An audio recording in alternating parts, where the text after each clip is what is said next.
Numbers chapter 26.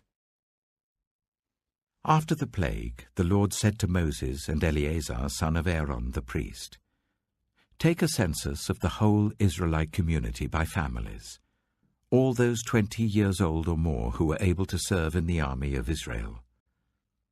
So on the plains of Moab by the Jordan opposite Jericho, Moses and Eleazar the priest spoke with them and said, "Take a census of men 20 years old or more, as the Lord commanded Moses."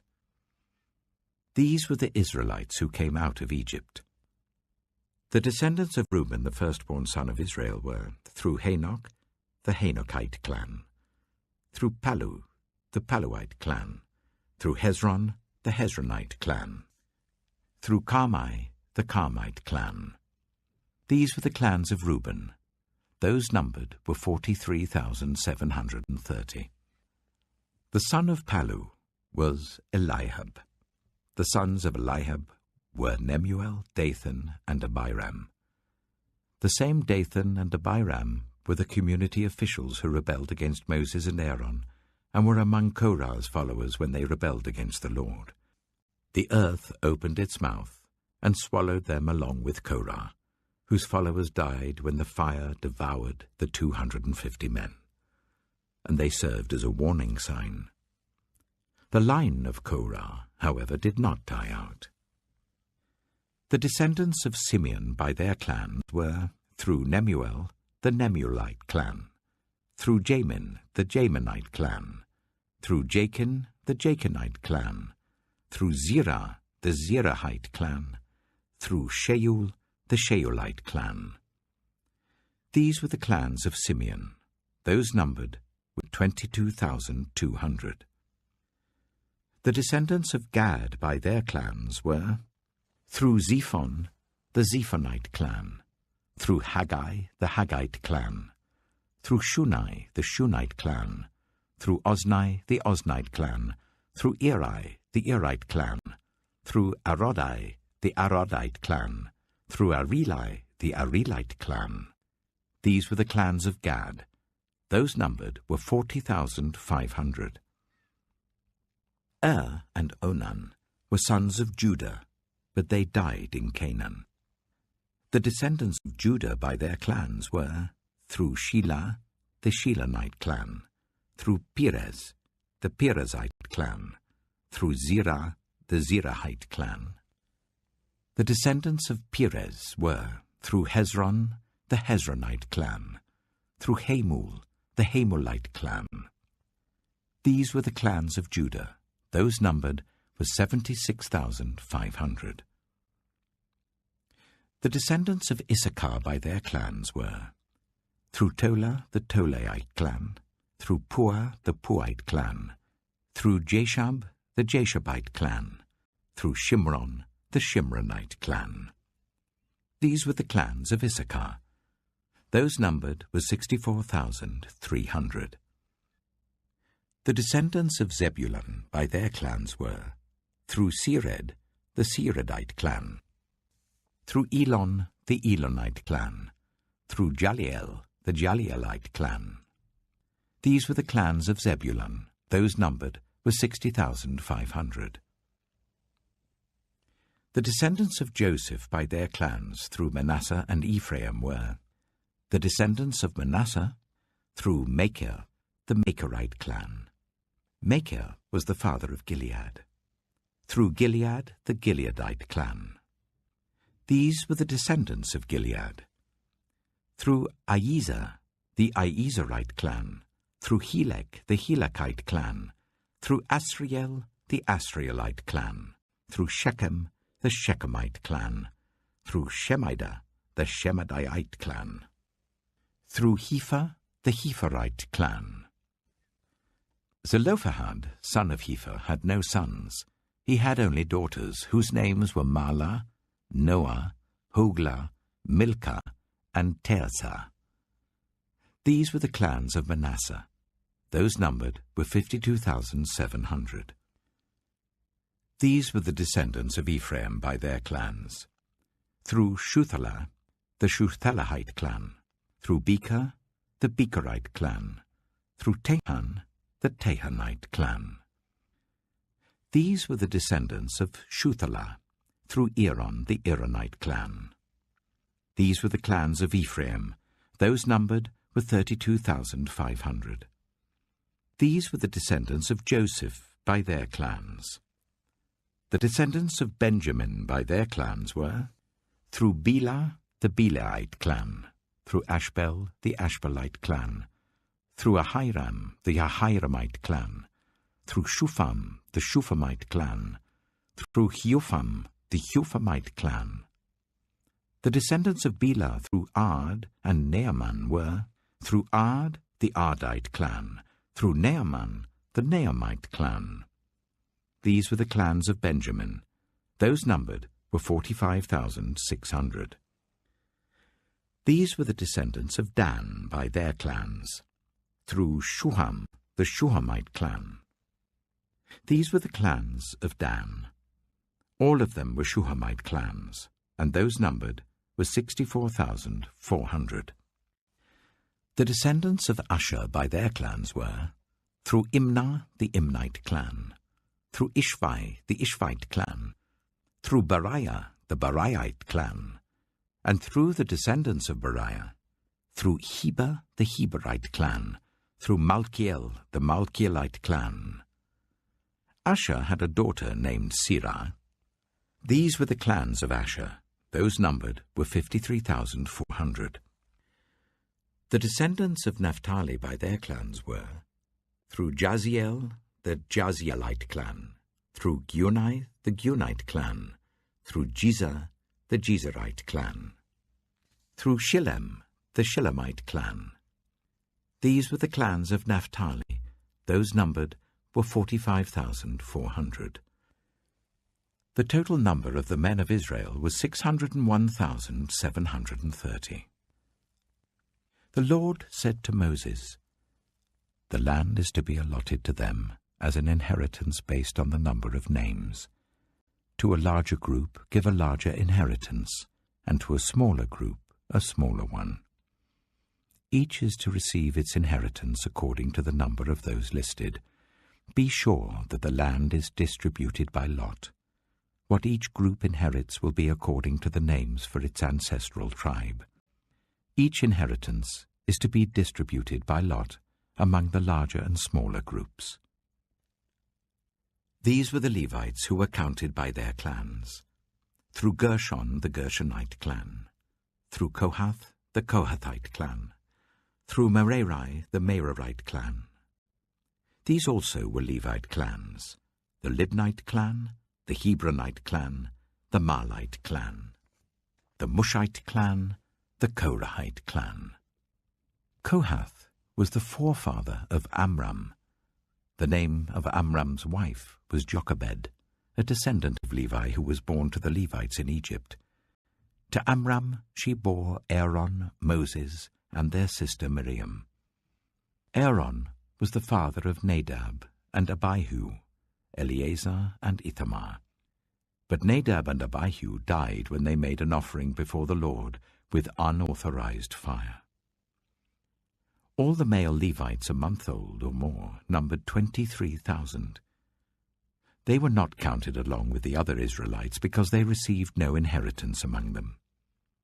These are the ones counted by Moses and Eleazar the priest when they counted the Israelites on the plains of Moab by the Jordan opposite Jericho. Not one of them was among those counted by Moses and Aaron the priest when they counted the Israelites in the desert of Sinai.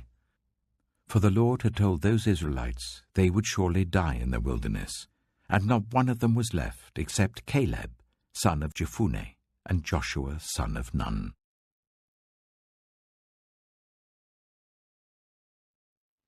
Numbers chapter 27. The daughters of Zelophehad, son of Hepher, the son of Gilead, the son of Machir, the son of Manasseh, belonged to the clans of Manasseh, son of Joseph.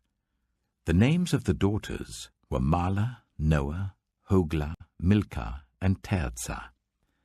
They came forward and stood before Moses, Eleazar the priest, the leaders and the whole assembly at the entrance to the tent of meeting, and said, "Our father died in the wilderness, He was not among Korah's followers who banded together against the Lord, but he died for his own sin and left no sons.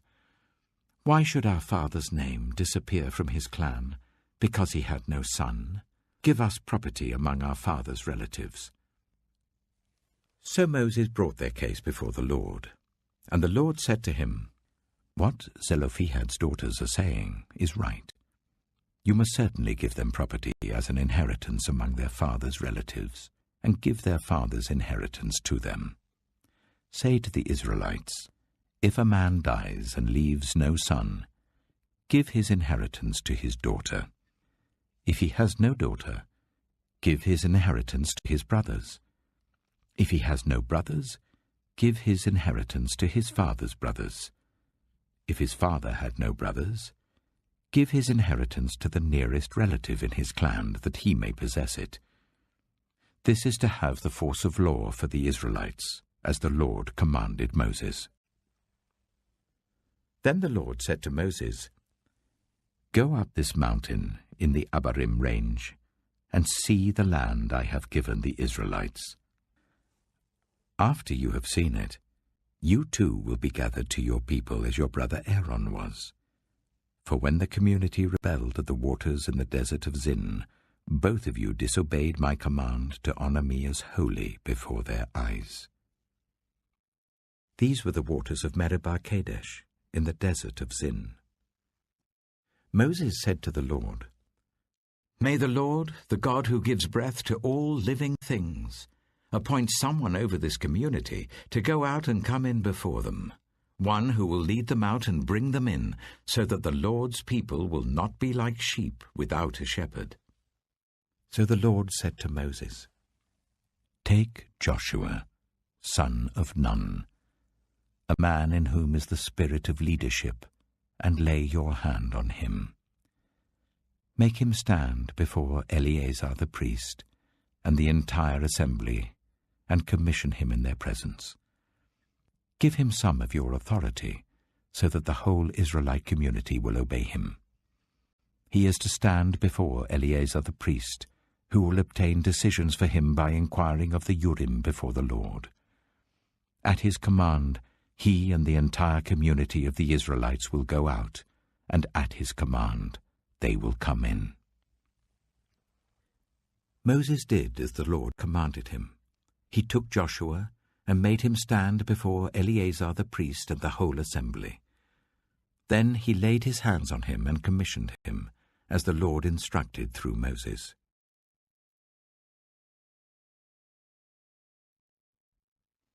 Numbers chapter 28. The Lord said to Moses, "Give this command to the Israelites, and say to them, make sure that you present to me at the appointed time my food offerings as an aroma pleasing to me. Say to them, this is the food offering you are to present to the Lord. 2 lambs a year old without defect as a regular burnt offering each day. Offer 1 lamb in the morning and the other at twilight, together with a grain offering of 1/10 of an ephah of the finest flour, mixed with 1/4 of a hin of oil from pressed olives. This is the regular burnt offering instituted at Mount Sinai as a pleasing aroma, a food offering presented to the Lord. The accompanying drink offering is to be 1/4 of a hin of fermented drink with each lamb. Pour out the drink offering to the Lord at the sanctuary. Offer the 2nd lamb at twilight, along with the same kind of grain offering and drink offering that you offer in the morning. This is a food offering, an aroma pleasing to the Lord. On the Sabbath day, make an offering of 2 lambs a year old without defect, together with its drink offering, and a grain offering of 1/5 of an ephah of the finest flour mixed with olive oil. This is the burnt offering for every Sabbath, in addition to the regular burnt offering and its drink offering. On the 1st of every month, present to the Lord a burnt offering of 2 young bulls, 1 ram, and 7 male lambs a year old, all without defect. With each bull there is to be a grain offering, of 3/10 of an ephah of the finest flour mixed with oil. With the ram, a grain offering of 1/5 of an ephah of the finest flour mixed with oil. And with each lamb, a grain offering of 1/10 of an ephah of the finest flour mixed with oil. This is for a burnt offering, a pleasing aroma, a food offering presented to the Lord. With each bull there is to be a drink offering of 1/2 a hin of wine. With a ram, 1/3 of a hin, and with each lamb, 1/4 of a hin. This is the monthly burnt offering to be made at each new moon during the year. Besides the regular burnt offering with its drink offering, 1 male goat is to be presented to the Lord as a sin offering. On the 14th day of the first month, the Lord's Passover is to be held. On the 15th day of this month, there is to be a festival. For 7 days eat bread made without yeast. On the first day hold a sacred assembly, and do not do any of your ordinary work. Present to the Lord a food offering consisting of a burnt offering of 2 young bulls, 1 ram, and 7 male lambs a year old, all without defect. With each bull offer a grain offering of 3/10 of an ephah of the finest flour mixed with oil. With the ram, 1/5, and with each of the 7 lambs, 1/10. Include 1 male goat as a sin offering to make atonement for you. Offer these in addition to the regular morning burnt offerings. In this way, present the food offering every day for 7 days as an aroma pleasing to the Lord. It is to be offered in addition to the regular burnt offering and its drink offering. On the 7th day, hold a sacred assembly and do not do any ordinary work. On the day of first fruits, when you present to the Lord an offering of new grain during the festival of weeks, hold a sacred assembly and do not do any of your ordinary work. Present a burnt offering of 2 young bulls, 1 ram, and 7 male lambs a year old as an aroma pleasing to the Lord. With each bull there is to be a grain offering of 3/10 of an ephah of the finest flour mixed with oil. With the ram, 1/5, and with each of the 7 lambs, 1/10. Include 1 male goat to make atonement for you. Offer these together with their drink offerings, in addition to the regular burnt offering and its grain offering. Be sure the animals are without defect.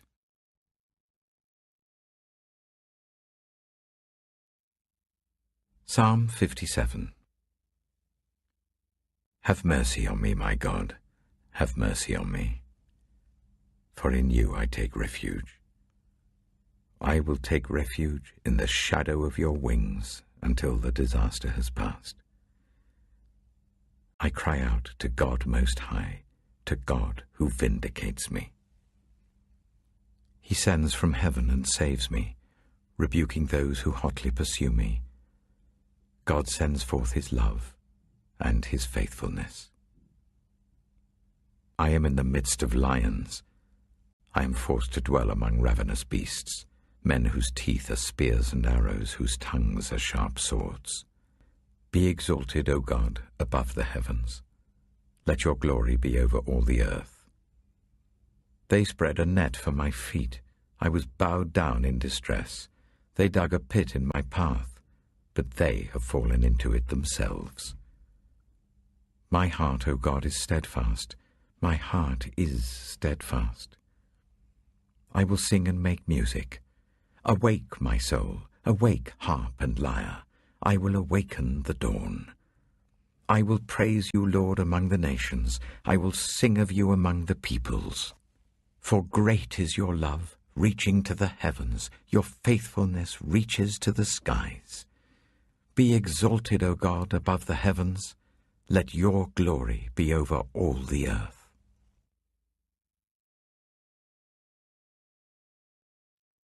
Proverbs chapter 26. Like snow in summer or rain in harvest, honor is not fitting for a fool. Like a fluttering sparrow or a darting swallow, an undeserved curse does not come to rest. A whip for the horse, a bridle for the donkey, and a rod for the backs of fools. Do not answer a fool according to his folly, or you yourself will be just like him. Answer a fool according to his folly, or he will be wise in his own eyes. Sending a message by the hands of a fool is like cutting off one's feet or drinking poison.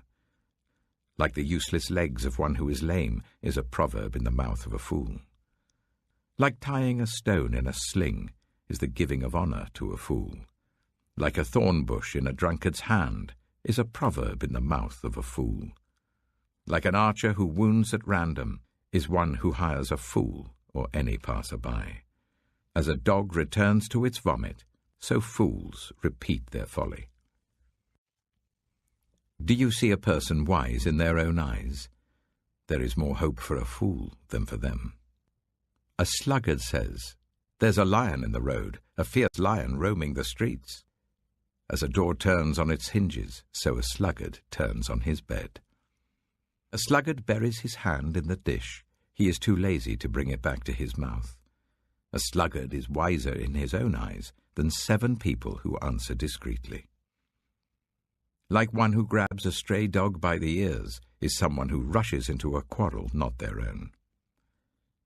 Like a maniac shooting flaming arrows of death is one who deceives their neighbor and says, "I was only joking." Without wood, a fire goes out. Without gossip, a quarrel dies down. As charcoal to embers, and as wood to fire, so is a quarrelsome person for kindling strife. The words of a gossip are like choice morsels. They go down to the inmost parts. Like a coating of silver dross on earthenware are fervent lips with an evil heart. Enemies disguise themselves with their lips, but in their hearts they harbor deceit. Though their speech is charming, do not believe them, for 7 abominations fill their hearts. Their malice may be concealed by deception, but their wickedness will be exposed in the assembly. Whoever digs a pit will fall into it. If someone rolls a stone, it will roll back on them. A lying tongue hates those it hurts, and a flattering mouth works ruin.